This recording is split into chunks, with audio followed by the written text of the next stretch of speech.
বিসমিল্লাহির রহমানির রহিম।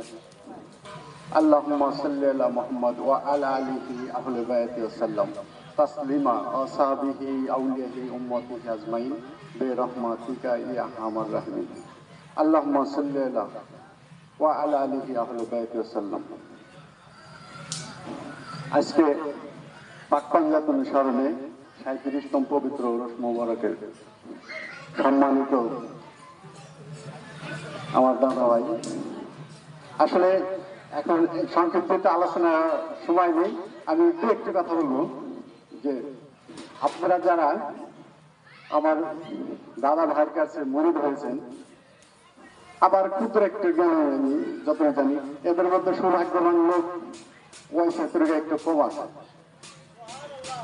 কারণ আমি ছোট্ট মানুষ, আমার একটি স্বভাব, আমি নতুন হয়তো এই খলিফা হয়েছি, আমি যত ক্ষুদ্র জ্ঞান, আমার একটা অভ্যাস, বিভিন্ন পীর পাশাকদের সাথে আমার একটু মানে সমন্বয় করার খুব মানে ইচ্ছা, এটা খুব আমার ভালো লাগে যে আমি কি শিখলাম, এটা আমার একজন সিনিয়র মুর্শিদের সাথে যদি আমি সমন্বয় করি, এটা আমার খুব ভালো লাগে, খুব তৃপ্তি লাগে। ঠিক তেমনি আমি আমার দাদাবার সাথে আমি প্রায় সঙ্গ দিই, আর অনেক পিসাবদের সাথে আমি সঙ্গ দিই, মাঝে মাঝে সঙ্গ দিই। কিন্তু আপনাদের কথা বলি যে এই মানিকগঞ্জ জেলার মানে আমার লেভেলে বা দাদা বা জুনিয়র যত পীর সাহেব আছে, প্রায় সবার সাথে আমি সঙ্গ দিই কম বেশি।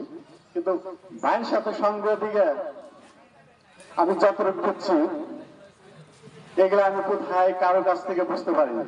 সুবহানাল্লাহ। তার যে চিন্তা চেতনা, তার যে এলেম, এটা অন্য কেউ বুঝতে পারে না। সেই জন্য দূরে থেকে অনেকে মন্তব্য করে বিভিন্ন ধরনের। তার সাথে মিশে এত ভালো লাগছে, আমি কোথায় এই ধরনের কথা বুঝতে পারিনি। যেখানে যাদের সাথে সঙ্গ দেই, মানে শেয়ার করি, নতুন কোনো কথা পাই না খুব একটা। কিন্তু ওই দাদাবার কাছে মিশলে সে জায়গায় বুঝি না, মানে তার জ্ঞানের পরিধি যে কত উচ্চ পর্যায়ে, এটা আসলে তার সাথে না মিশলে বুঝতে পারবেন না। তখনই বুঝতে পারবেন, আরো কিছু পীর মাশায়েখদের সাথে যখন সঙ্গ দিবেন, জ্ঞানটা শেয়ার করবেন, তখন আপনার এলেমের কতটা পাওয়ার বা শক্তি আপনি প্র্যাকটিক্যাল তখন বুঝতে পারবেন, তার আগে বুঝতে পারবেন না। আপনি কি শিখছেন, এটা যদি আপনি যদি কোথায় সমানা না করেন, যাচাই না করেন, তাহলে আপনার দুর্বলতা বা ঘাটতি থাকলে তখন আপনি উপলব্ধি করতে পারবেন, তাছাড়া পারবেন না।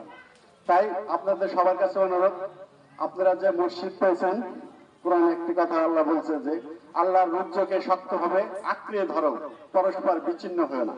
এই যে আহলে বাইতের রশি, আকাশ থেকে জমিন পর্যন্ত ঝুলন্ত একটি রশি, এই রশিকে যারা শক্তভাবে আঁকড়িয়ে ধরেছে, তারাই একমাত্র নাজাত পাবে। আর আপনারাই সেই পথে আছেন সঠিকভাবে। আপনারা কখনো কেউ পথভ্রষ্ট হবেন না, আপনারা একবারে অরিজিনাল শক্ত আহলে বাইতের রশি ধরে আছেন। সবসময় চেষ্টা করবেন এই রশি যাতে কিছুতেই পিছলে না যায়, এটাকে শক্তভাবে আটকে ধরবেন। আর মুর্শিদের নির্দেশ মোতাবেক, মুর্শিদকে ভালোবাসা মানে কি, মুর্শিদ যে কর্ম দিছে আপনাকে, সেই কর্ম অনুযায়ী চললে মুর্শিদকে ভালোবাসা হবে। কারণ আপনার মধ্যে হাকিকি মুর্শিদ এবং মেজাজি মুর্শিদ আছে।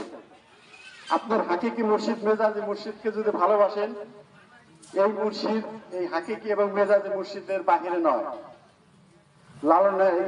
নজরুলের একটা কবিতা আছে যে তুবাতে রয়েছে সকল কিতাব, সকল কালের জ্ঞান, সকল শাস্ত্র খুঁজে দেখো সখা, খুলে যাবে নিষ্প্রাণ। মসজিদে মন্দিরে গির্জায় এই হৃদয়, এখানে ঈশা মুসা পেল সত্যের পরিচয়। মিথ্যা বলিনি ভাই, এই হৃদয়ের চেয়ে বড় কোনো কাবা মন্দির নাই। অর্থাৎ এই বিশ্ব ভূমন্ডল আল্লাহ যা কিছু সৃষ্টি করছে, তার অনুরূপ নেই এই অজুদ ভান্ডার। যে আমাদের রহিম শাহ একটা কথা বলেছে, কি খুব গঠন্ত মাদম আকার আদম আদম নাহি ইস্কের ভান্ডার, না ছিল অজুদ ভাবে নিরাকার ছিল রবে। মানে যখন অজুদ ছিল না, তখন কি ছিল? আল্লাহ নিরাকার ছিল, ওজুদটাই তার হচ্ছে আকার। যেমন জাত এবং সিফাত, এর বাইরে কোনো কিছু আছে? সিফাত রূপে আল্লাহ প্রকাশ, যা কিছু দেখা যাইতেছে আহাদি রূপ সব আল্লাহর বাইরে কিছু নাই। এই ওজুদটাও আল্লাহর প্রকাশ্য রূপ। এটা মুর্শিদের কাছ থেকে বুঝ করে সবাই এই পথে চলবেন। আলহামদুলিল্লাহ রাব্বিল আলামিন। আসসালামু আলাইকুম ওয়া রাহমাতুল্লাহি ওয়া বারাকাতুহু।